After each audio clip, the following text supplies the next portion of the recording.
The Iceberg meme is a meme format that has gained quite a lot of traction in recent times. For those that don't know, the Iceberg meme is a meme often concerning lesser known information and theories in video games. At the top, you would see theories and information that are common knowledge to anyone in the game's fan community, but as you get lower and lower, the theories and information become much less known or more of a shot in the dark.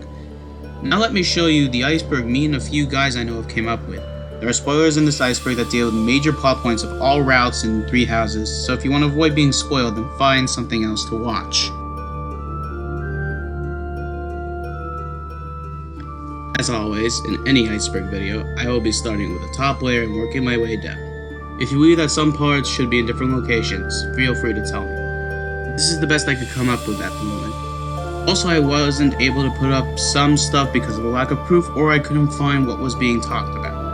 One more thing before we begin, I will be referring to Byleth as a male because that's the choice I normally pick. In any regard, let's begin.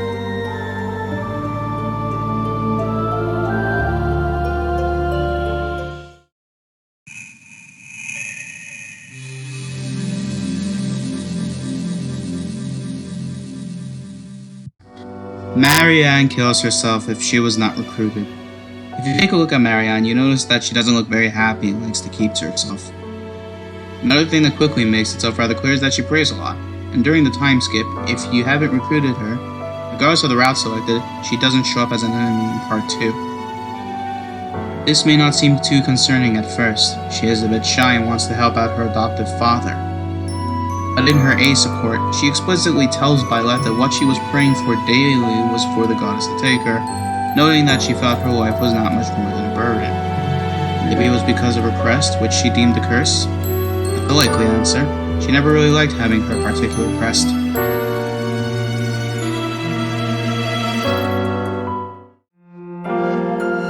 The plot of the main game is a critique on radicalization in politics. A key component of the lore in 3 houses is the crest system, a system to establish nobility by bloodlines that were blessed by the goddess, as the church's teachings suggest. At the time the events of the main game happened, the system was showing some serious cracks due to the fickle nature of how crests are inherited.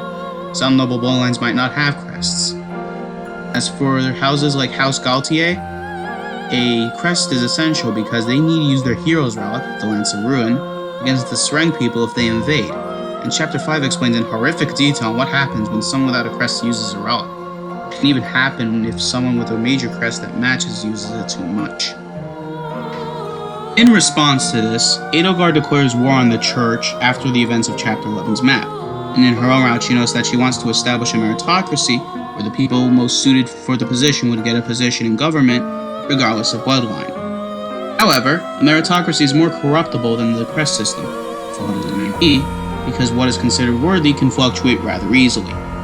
As Edelgard declared war, it launched Folan into a 5-year-long conflict across the continent, claiming countless lives in the process. Dimitri and Edelgard even have a heated discussion about their beliefs in humanity near the end of Zermun, just before the Kingdom Army lays siege to Enbar. This can be representative to how many political groups have been radicalized today to the point that they can no longer find common ground. I guess that's a reason why Seth is well liked. He's not obsessed by how things are ran, and he is rather calm when talking about sensitive issues when it comes down to it.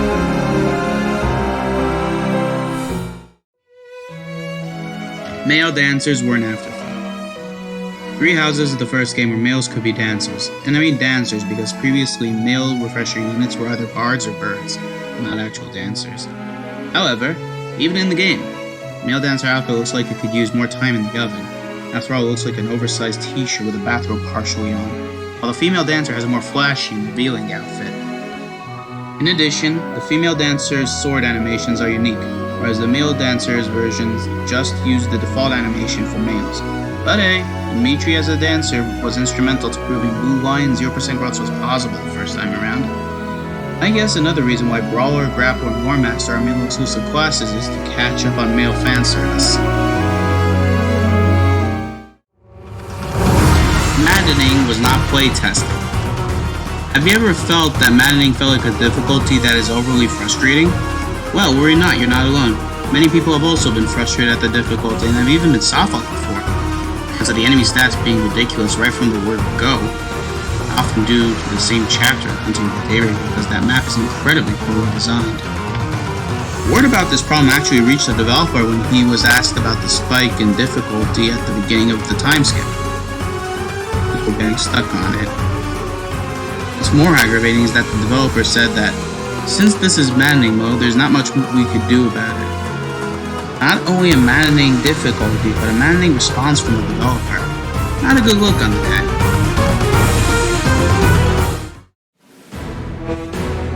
Crimson Flower was rushed. If you picked Black Eagles, got a C+ support with Edelgard, talked to her in the monastery in Chapter 11, and while talking to her chose to go with her to the Imperial capital, you'll have the option at the end of Chapter 11 to pick a route where you side with her. However, while that route is the most unique of the 4 routes, with new maps, unit placement, and other elements like CG or separate events, those additions may not have been added in a polished manner. To start, Crimson Flower has only 18 chapters in the main campaign, as opposed to Silver Snow's 21, or the 22 that Azure Moon and Verdant Wind have. There's not a lot of route-unique cutscenes, mostly delegated to CG instead of animations like what Verdant Wind has. The only unique cutscene that happens in Crimson Flower is in Endgame. Even then, most maps were reused from other routes. The sole exception are Tailtean Plains and a burning Ferdiad. This could be because Crimson Flower was developed later than the other routes, but hey, they added Yaritza as a playable character in Edelgard's route.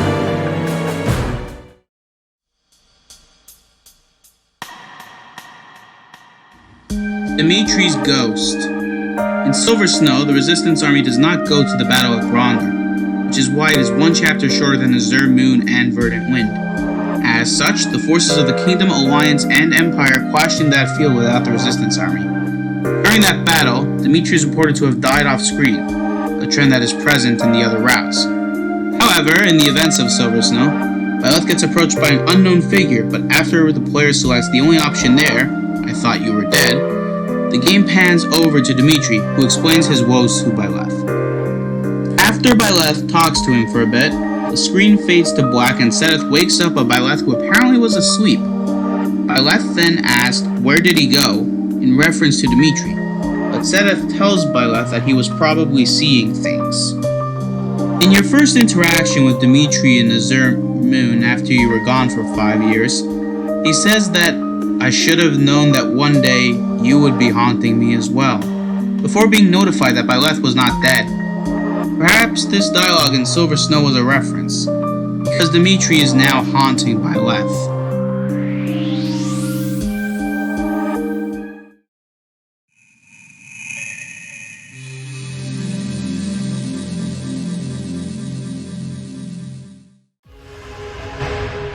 One-range triangle attack with a bow crashes the game. It's no secret that flyers in 3 houses are overpowered, but did you know that their mere existence can crash the game? It's somewhat hard for me to explain. If you have a Pegasus Knight or Falcon Knight that has triangle attack in their combat arts list, but does not have it equipped, you can somehow still access it if you just cycle through your combat arts. If the enemy can't counterattack, and combat animations are on while you're meleeing with a bow, the game will crash. Talk about flyers being game-breaking.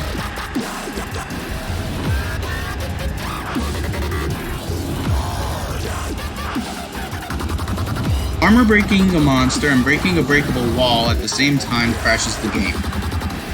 This is best done with an offensive gambit, because offensive gambits can attack on multiple spots, although they can only kill enemies that the unit is fighting directly. Still, you don't need to kill a monster to trigger the glitch. If you gambit the breakable wall and destroy it, and break all remaining barriers on a monster nearby at the same time, the game will crash. I always knew that gambits could be broken, with offensive gambits being able to immobilize multiple enemies and supportive gambits giving ridiculous effects to affected allies, but I never knew they could literally break the game.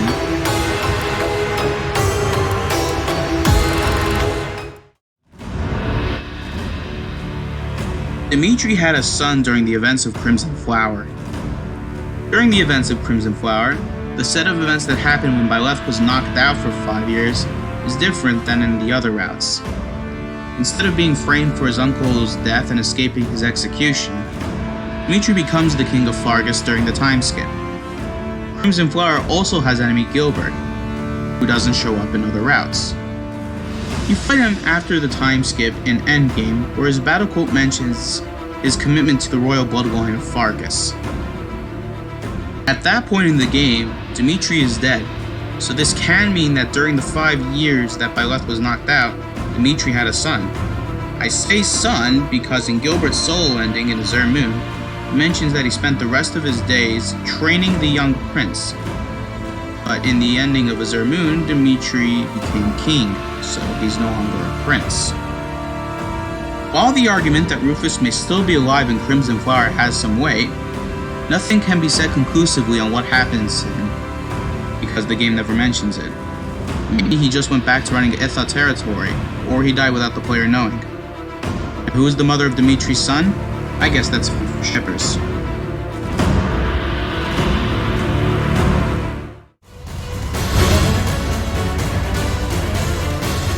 The crest stones of Noah and Timotheos are in the Dark Creator Sword.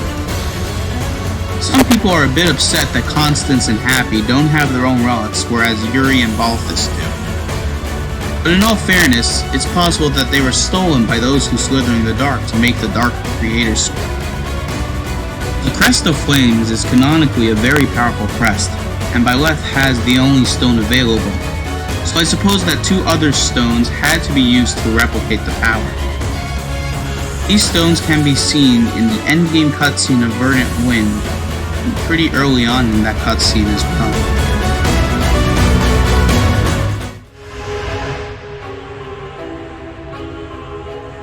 Agarthan generals. Their names are Mycen, Keelan, Odes, Bias, and Pittacus.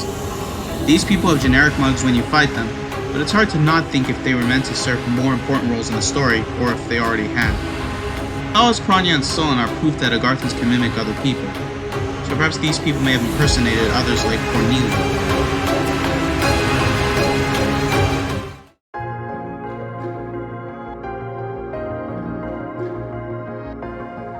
Macuil is on the Knights of Saros banner. If you take a good look at the banner of the Knights of Saros, you'll see a griffin-like beast as the mascot. In Claude's paralogue, he goes to the Sreng region to investigate some tales about Saint Macuil. He finds a beast known as the Windcaller, a beast that conveniently matches the beast on the Knights of Saros' banner. The beast curiously has conversations with Sedith and Flayn, even referring to the latter by her true name. One thing to note is that the Windcaller is the only unit in the entire game to have a crest of Macuil, and a major crest at that. This means that the beast is actually Macuil himself. He did say he doesn't like humanity, left fallen as a result, and settled in the Sreng region.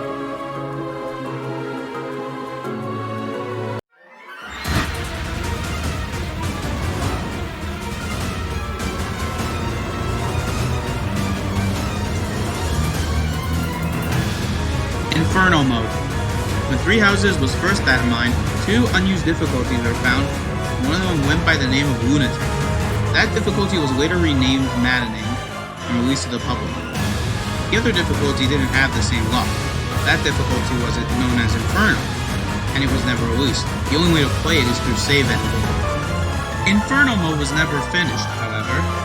Some maps don't load, and other maps have enemy stats that are so obscenely high that they can be mistaken for placeholders. To this day, the difficulty was never released.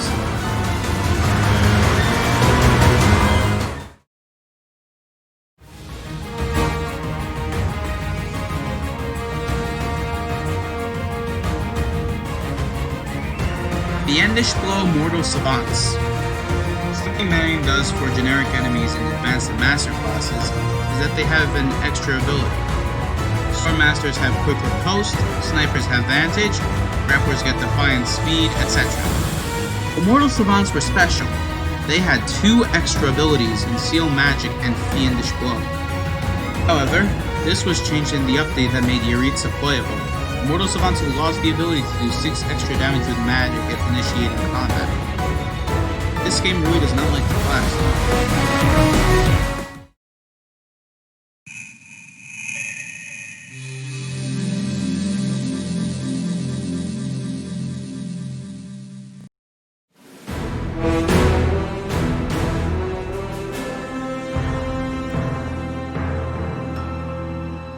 Edelgard tells Costas to eat shit. At the end of Chapter 1's mock battle, there's a scene outside of Garrick Mock where Costas has a conversation with a person who's later revealed to be Flamen, who is actually Edelgard.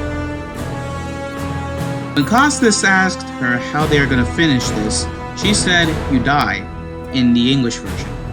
However, in the Japanese version, Edelgard tells him "shine," which literally translates to die, but can be interpreted to mean fuck up or eat shit.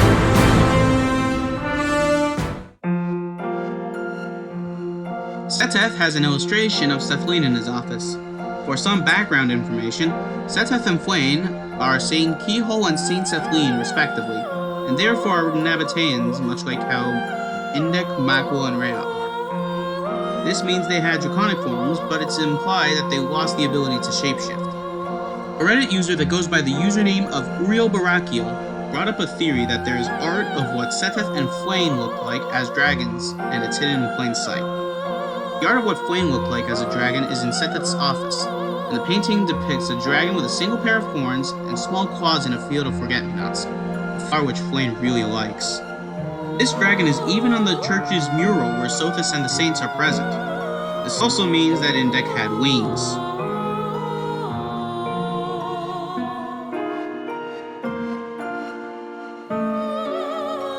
Keyhole is the dragon on the church's banner. In addition to this, Uriel speculates that the dragon used on the church's coat of arms is in fact Seteth. The dragon has 2 pairs of horns and small, low-pointed spines. This isn't the Immaculate one because she has larger horns. On the aforementioned mural, a similar-looking dragon to this is behind the dragon speculated to be Flayn.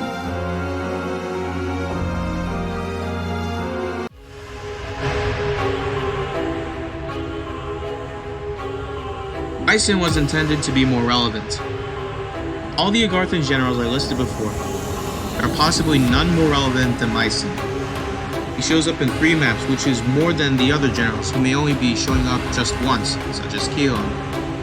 Mycen shows up in the attack on Shambhala, Constance's Paralog, and Azermoon's Endgame. He's the last you see of those who slither in the dark in Azermoon, and if he dies there, then all the so-called mysterious soldiers will retreat. So was Mycen meant to be more relevant? It's quite likely. Maurice was a dancer. Admittedly, this is more of a meme theory, but I heard something resembling solid reasoning for this. Heroes' relics can be detrimental if used too much, regardless of what crest you bear, as told by Catherine in her Beast part with Linhardt in regards to Thunderbrand, a weapon she bears the right crest for. By getting certified for Dancer, the unit in question gets Sword of Void plus 20. The meme logic in this theory is that Nemesis had Maurice dodge tank for the 10 elites, but because he was using Blood Gang, the relic that's associated with the crest of the beast, it took too much of a toll on Maurice and he therefore became a demonic beast.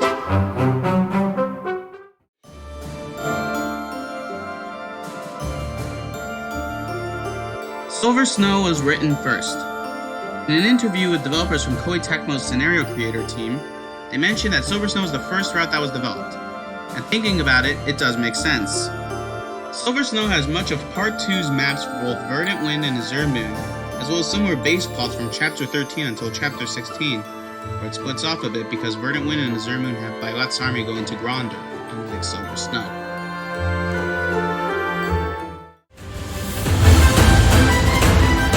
A sniper with only a spear in Crimson Flower's Endgame. This sniper is kind of a meme in that he was likely supposed to be a paladin. The developers forgot to change his class. I have no idea if this was patched, but it's still amusing to look at. Annette has an obsessive crush on Dimitri. Annette is a weird character if you don't recruit her, because she only appears as an enemy in Crimson Flower, not Verdant Wind or Silver Snow.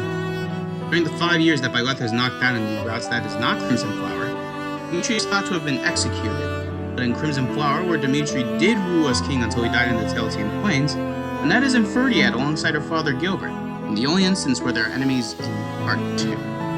This is very peculiar because the dividing line on whether or not you fight her, if you didn't recruit her, is about what happens to Dimitri. Perhaps she had a crush on him. Maybe it was to the point that she goes through a depressive state in Verdant Wind and Silver Snow if not recruited, which may be why she doesn't show up in those routes. In her support chain with Dimitri, Annette is rather warm to him, possibly because they had experiences with Gilbert, who's actually Gustav. Annette even tells him in their C support that she actually wants to talk to Dimitri more. Maybe because Gilbert actually talked about him to Annette, so she never felt that Dimitri was a stranger to her. They also knew quite a bit about each other because Gustav told stories about one another. If she's recruited, it's revealed in her B support with Ash that she initially came to the monastery to find her dad, but also found motivation to keep on to protect her allies and friends. So that's why she persists if you recruit her before the time skip. Going back to her coming to the monastery to look for her father, it could be implied that she sees Dimitri as family as well.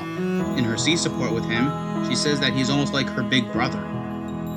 No wonder Felix doesn't like the boar. He stole the attention of the woman he was simping for, and I guess about how Dimitri brutally suppressed that rebellion.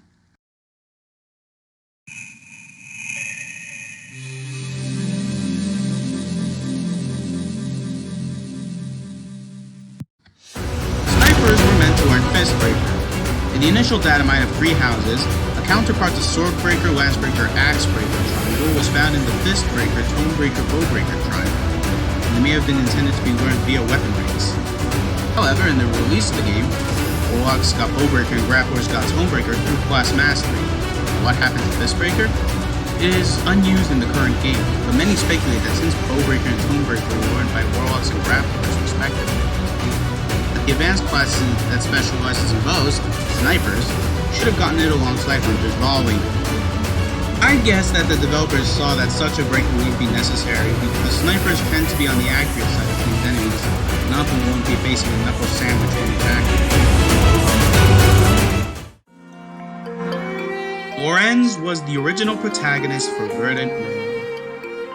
In Verdant Wind, Claude's real title as a Prince of Elmira is revealed, and 1 year before the events of the game, his grandfather, Duke Oswald, named him the legitimate heir of House Regan in a rather sudden fashion. This clearly annoyed Lorenz because he believed that House Gloucester would have the position of Senior Duke within the Alliance. That future was robbed from him. In the Leicester Alliance, House Gloucester is second in influence to House Regan, and if Claude never showed up, then it's very likely that Lorenz would have been the House leader for the Golden Deer. Considering that the House leader would have been the Ward of the route, it's not far-fetched to say that Lorenz would have led the Alliance in the 5-year-long conflict.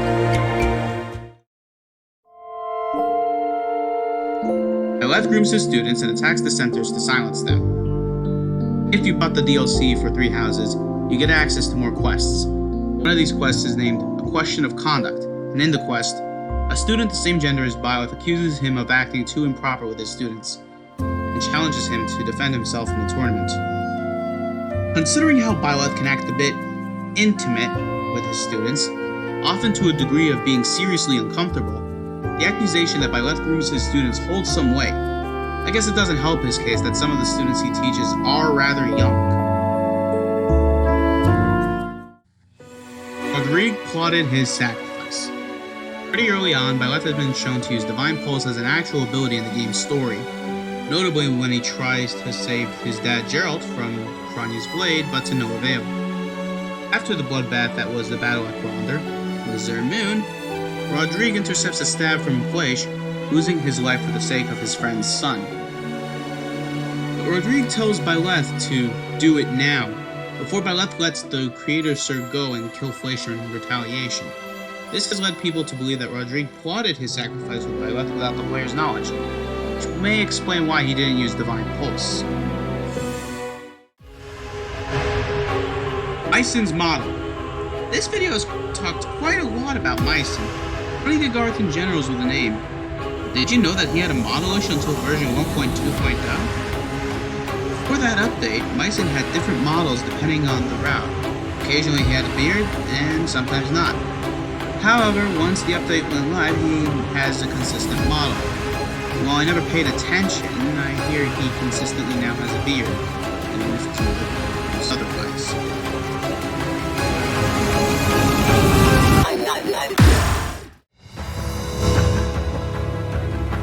Crimson Flower, Chapter 17, Negative Emotional R. Chapter 17, Field of Revenge. The setting of this ill-fated map is in the Tailtean Plains, where Saint Saros once fought Nemesis in the War of Heroes, and she is back to try and get her mother's heart back, as she did over a millennium ago. Atop the soldiers' heads is a dark sky with heavy rains, as evidenced by some parts of the plains being flooded, as well as Saros herself noting that the weather is just like when she fought Nemesis back then. The green is also very pale. This could be an effect of the dark clouds overhead or the scenery there being naturally dull. Either way, this does make the map feel less alive. Factoring the use of the song The Long Road as the map theme, the atmosphere alone gives a mildly depressing backdrop to the map. The plot of the map is that the main force of the Kingdom Army is positioned in formation, which suggests a pincer-like strategy, which does happen if the player advances too far to the right. In any regard, not too far into the map, one of the Kingdom's soldiers becomes a demonic beast because of the creststone the Duke gave to them from the castle of Vault. Dimitri does scold the Duke over this, but they both understand how dire the situation is. If they fall, the Kingdom is essentially a husk of a nation. Depending on how the map is played out, the Duke might become a demonic beast himself, with his dying breath saying that he will avenge Dimitri's father. After the sorry state of affairs that map was, Edelgard was recounting how Dimitri was the victim of Hollis' plotting, nearly breaking down in tears about having to kill her own stepmother, in addition to many battle calls that can be hard to listen to, like Felix against Dimitri or Yuritsa against Mercedes. This map was an emotional rollercoaster that violently strummed the heartstrings of many players.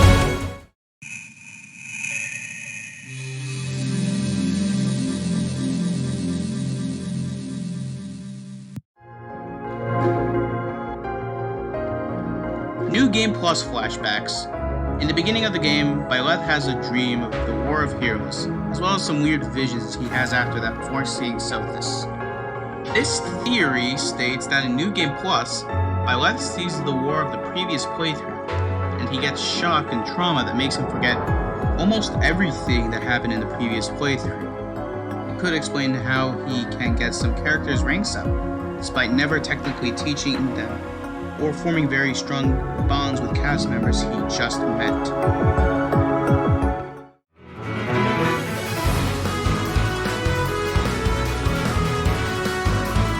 Students used to be able to be recruited out of Byleth's house.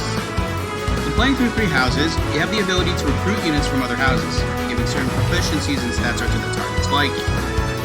Perhaps a player may have wondered, what if the other houses could do that?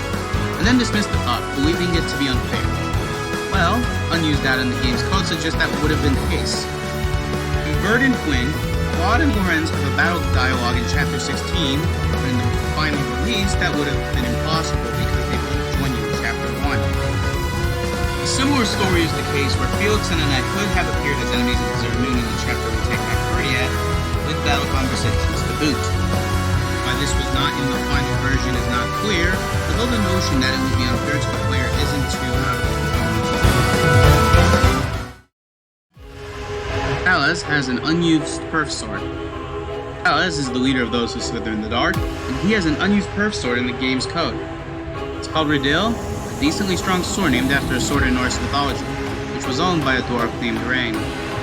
Not much else is known about it or why it was cut.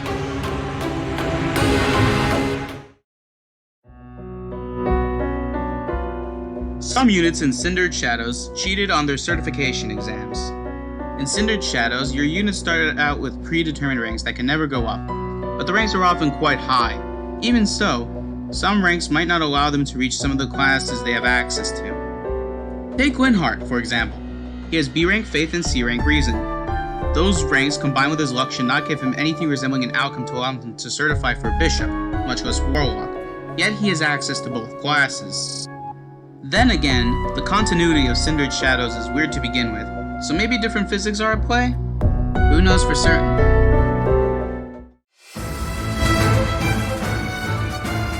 Three Houses was supposed to be on the 3DS. Three Houses has a lot of graphical issues. How much is not exactly hard to find. Some models just don't look good on the Switch. Even Garrett Knox seems to have problems from time to time. According to a Reddit user by the name Swamo, the reason is because Three Houses may have been supposed to be on the 3DS, but was switched over to the Switch for some reason. Perhaps Shadows of Valentia was a remnant of the engine that Three Houses used on the 3DS. They do use a lot of the same innovations, like rewinding a map a finite amount of times, combat arts, and an open dungeon exploration system that could be viewed as hints of things to come.